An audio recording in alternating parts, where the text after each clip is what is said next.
I hope you've had a chance to listen to part one of this interview on Biz Bites. Stay tuned now for part two. Welcome to Biz Bites, brought to you by Com Together, helping businesses like yours build their brand through telling amazing stories to engage and grow audiences on multiple platforms. And under the Buntu brand, and I don't want to, get into the details here, but the first process we work with our clients through, we call Uncover You. To answer the question, without swearing, who the heck are you really? What do you do if you put that damn phone down for 48 hours? What gets your attention? Who do you hang out with? Where does the spirit of you go? What is it that enlivens you? And the next process we call Express You.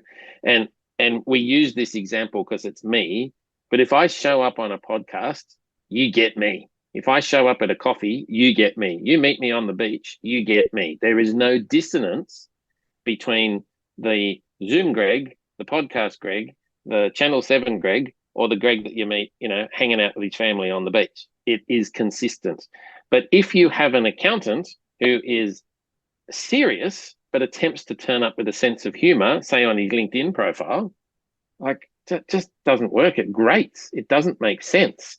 So the expression of our authentic selves is the only thing that makes sense, because all of this bot-to-bot stuff that you're alluding to, that's BS. We'll be so bored with this so quickly. All we will do will be the three wise monkeys. Hear nothing, see nothing. What's the other one? Smell nothing. Smell nothing. Yes. Hear no evil, see no evil, speak no evil. There you go. Speak no evil. Yes. And smell nothing. Smell nothing. Yes. So in the spirit of all of that, what I wanted to do as well, Greg, was kind of ask you a little bit. I mean, because this is the journey that you've been on for the last 3 or 4 years, but take me back to Greg Smith school kind of days. What was it that was driving you? What did you want to be when you grew up? Kind of deal. What was the original plan? And what was going on around you? What were your parents doing? You're a cheeky bugger. All right. I didn't know that was coming. So fair enough. Well, let me thank my mum and my dad and my cat and the canary and the queen. My first memory, which is relevant to where we are now.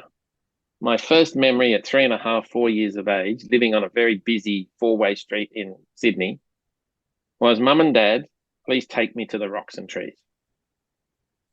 I knew intuitively as a tiny tot that noise, that smell, that cacophony of stuff was not me. Fast forward into the end of my schooling career, and I made a decision that I had to work outdoors. Yep. So I won a scholarship to New South Wales University of New South Wales to be a surveyor. And my sole motivation was that I'd be working outdoors. The challenge with doing a surveying degree is that the first year is all maths and science and geometry. And in week 6, they said, open up to page 7. And I just went, what? I didn't understand the first 6 pages. Page 7 is irrelevant. So I left. And somebody said to me, Greg, I think you would make an awesome, and he used the wrong word. He said, I think you would make an awesome teacher. And I went, rack off. That would be the last thing I would want to do. My dad thought teachers were smart Alex, and, teachers have that persona about them and they get stuck in a school and, you go from school to school to school, and it just didn't fit me. Then somebody said, Greg, this whole outdoor ed thing that you're on, or this whole outdoor intent that you're on, why don't you get into the education bubble and work outdoors? And I went, whoa, is that a thing? And so I lined up at a teacher's college in a queue for an hour, and I got to the front of the queue, and this is what came out of my mouth without me knowing it was coming. I said, am I standing in the right queue and signing for the right course in order to be the world's best outdoor educator and run that sort of a centre? And they went, no, this is the primary school line. Go and line up over there. And I lined up over there for another hour, signed up for the high school, qualification. I got to the end of my degree and I went looking for what at the time was the only wilderness department in Australia. At Chevalier College at Barrel or Mittagong, down in that part of the world. And I got a job in the wilderness department. taking kids to the snow and bushwalking, and we did a 12-day expedition across the Blue Mountains and rah, rah, rah, rah, rah, rah. Then what I got was that I could do this and run my own show. So fast forward another, 5 or so years, and I ended up in 1992 standing in a paddock in northern New South Wales here, where I'm doing this from.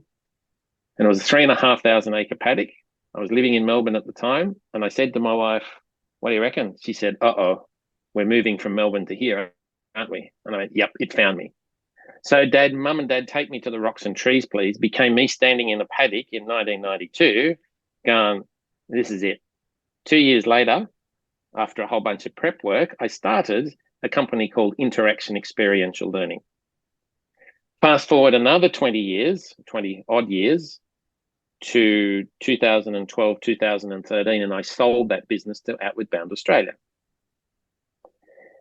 I worked with them for 5 years as their senior business development manager for this part of the world. And then after 5 years, things weren't going so well. I'd vendor financed that sale. I was their landlord. I owned the bus. I was their employee. And I decided to leave. Yep. And when I left, as I left, I was watching the deterioration of the business that I'd given birth to in 1992. Mm. So expeditioning, mountain biking, canoe touring, high ropes, abseiling, like the real high-end adventure stuff with young adults that turn them on to getting an understanding of an answer to 3 questions. Who am I? As a young adult, who the heck am I? And our job was to help them in, say, a 10-day expedition discern part of the answer to that question. The second question was, who are we? We're now operating in a group of 20 people to get from point A to point B, through floods and fires and bush and rivers and whatever it is. So who are we? How are we going to treat each other to get the best out of each other for the next X number of days? And that required a certain standard and cognizance of who we are and our behavior, and how who we are and our behavior and our language influences others.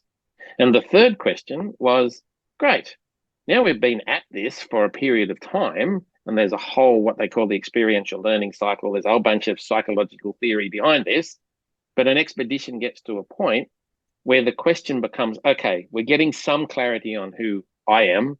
We're getting some clarity on who we are. Next question, what's the impact that we want to have?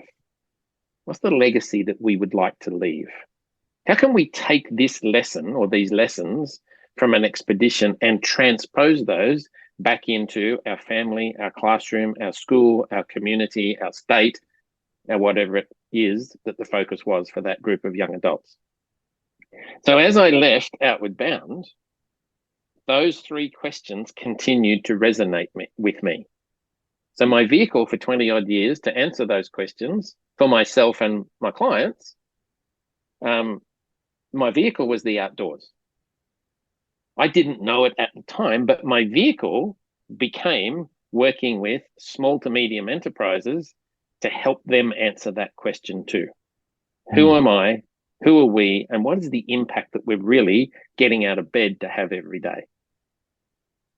So my new vehicle at the start, as you so rightly point out, and thank you for the edification of what we're up to, was handwritten, wax sealed, patent interrupt, delightful stuff, supported by a good data team and a call team that start and finish conversations on behalf of us and our clients. We do that stuff, but that's not the reason that we do that stuff. We do that stuff because we want to answer those 3 questions for entrepreneurs. So my vehicle is now a team of very intelligent, emotionally, psychologically, academically clever, creative people who now we're supported by a bunch of people around us. And so what we now position ourselves as, Anthony, really as your plug in, plug out business development team to help you answer, who am I? Who are we? Meaning you and your business. And what is the impact and the legacy that we want to leave? I love that. I mean, it's just such a look. The journey is incredible that you've been on, and being able to plug into that. And so few people do what you've done. And obviously that's what you're helping people do. So it makes sense that you know that journey. And I love as well that the rocks and trees, that there's a physicality to it as well. And that I think there's no mistake as well as to why you end up with a wax seal and something that's quite different, because it is something that is physical, and that it's a sensory thing as much as anything else. I think too often people talk about engagement. Well, they talk about marketing. I prefer to talk about engagement, but they talk about it in a way that's almost disassociated from anything real. It's a piece of content. It's a piece of something. But true engagement happens only when emotions are involved. It only happens when you're ticking a whole bunch of boxes. And what you do is help tell a story, as you've mentioned as well. And there are so many aspects to storytelling that need to be aligned in order for you to get to an effective yes at some point. And I think too often people just go, oh, by me telling you how to do it and ramming it down your throat often enough, that's going to tell the story and why you should come and buy from me. And that's not the case at all. And I think the disruption that you've created is based on senses, and it's based on, plugging into emotions, because I think that's the other element that you've kind of mentioned along the way, is that humor plays a role in that, because humor gets you cut through, because more often than not, people in an official business correspondence are generally not humorous.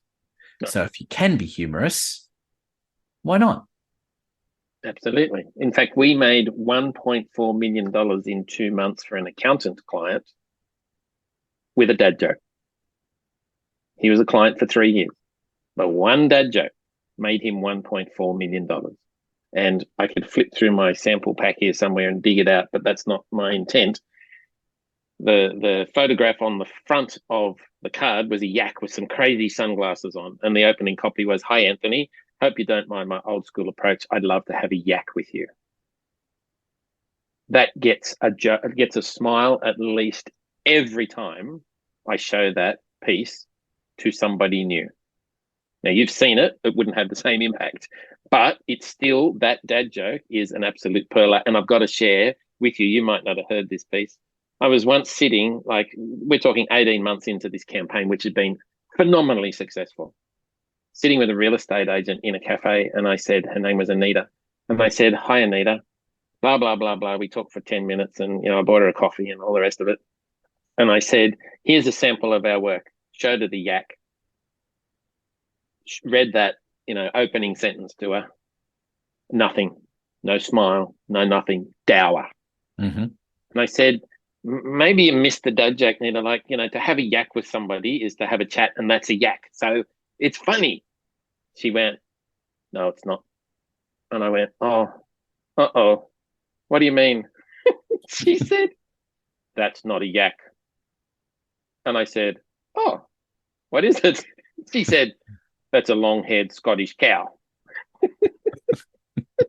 And I went, "How do you know that?" She said, "I had two as a pet, as a child. That's not a yak." And I said, "Anita, I'm going to stand up from this cafe table and leave you to your thoughts. We are never going to be a good match." And I paid for a coffee. And I essentially left her sitting at the cafe table. I rang the client before I got home and I said, "Mate, you won't believe what I just learned." And he roared laughter. I said, "Do you think we better change the tagline?" He said, "No, keep going. That's just hilarious." Dad joke with a dad joke within a dad joke. I love it. There's nothing better than dad jokes. Anyone that's become a father knows that that's a switch that automatically gets turned on, and you can't turn it off really. And why would you? They do work. Greg, just before we wrap up, I wanted to ask you a question, and I like to pose this at my guests: is there a aha moment that clients have with you, and that you wish more people kind of realized that in advance, so you're going to get more clients as a result if they would knew that they were going to have that particular kind of aha moment when they come to work with you? Yeah. Yeah. The aha moments are built around what the human soul craves. And we've all heard this stuff. The human spirit or the human soul craves consistency, security, and certainty. Simultaneously, the human psyche craves surprise and delight. And there's a tension between the two. We love our routines, but if we get a surprise in the mail, there's two things happening simultaneously. The next thing that human beings crave is significance. And if they have a sense of their significance, that leads to them being able to make a contribution and leave a legacy. And in around that, we crave belonging to something bigger than ourselves, be that a family, an extended family, a church, a community, doesn't matter, a team, a classroom, it doesn't matter what it is. We crave otherness. So when we clear the fog on all of that, there is one standout word. And the standout word is significance. And you used it earlier in our conversation. I don't know if you know that you used it, but you did, because I hear those words. So if you and I have a sense that because of who we are, not necessarily what we do, but because of who we are, that alone is of significance and is worthwhile, the aha moments that we get for our clients when they go, oh, wow, you're right. It's not what I do, it's who I am that is of significance. A really simple example. I met a mortgage broker. I said, good morning. I'll use a different name. I said, good morning, Mary. Who are you? She said, I'm a mortgage broker. And I said, really? Please wake me up when it's over. She said, what do you mean? I said, do you know there's 120,000 mortgage brokers in Australia? She said, is there? There's 18,000, by the way. I learnt that long after I picked that number out of the air.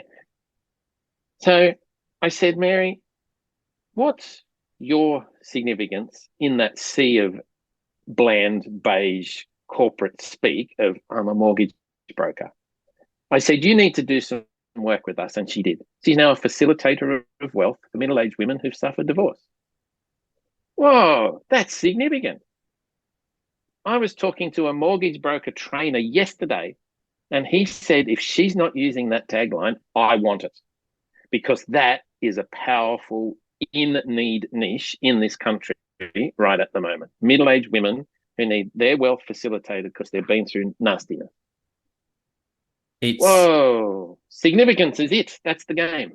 Significance is so important. And one of the interesting other points there as well is when someone asks you who you are and you define it by a job title, you're missing the point as well, because we're not our names, we're not our job titles. We are a lot more than that, a lot deeper. Those are just superficial things that we are either known by for a point in time or for our lifetimes. But our name isn't who we are, and certainly our job title isn't that. And I love the fact that we started off talking about sending out cards and disrupting, but we've got quite deep on all of this, and I know I know how much longer you and I could absolutely speak, and perhaps we'll find a time to record another episode. But I really wanted to thank you for being an amazing guest on Biz Bites, Greg, and we will, of course, as we always do, include all the details on how you can get in contact with Greg in our show notes. And of course, on the website for Biz Bites, you will see all of the details, including buttons you can click on to connect directly with Greg. So thank you so much for being a wonderful guest on the program. My absolute pleasure. And thank you for the difference that you're making, doing what you're up to, amplifying the significance of others. Good job. And thanks. Keep doing it. Keep doing it. And that we will. And for that, we ask you also to tune in for the next episode of Biz Bites. Biz Bites is brought to you by Com Together for all your marketing needs so you can build your brand, engage audiences on multiple platforms. Go to comtogether.com.au, follow the links to book an appointment for a free consultation.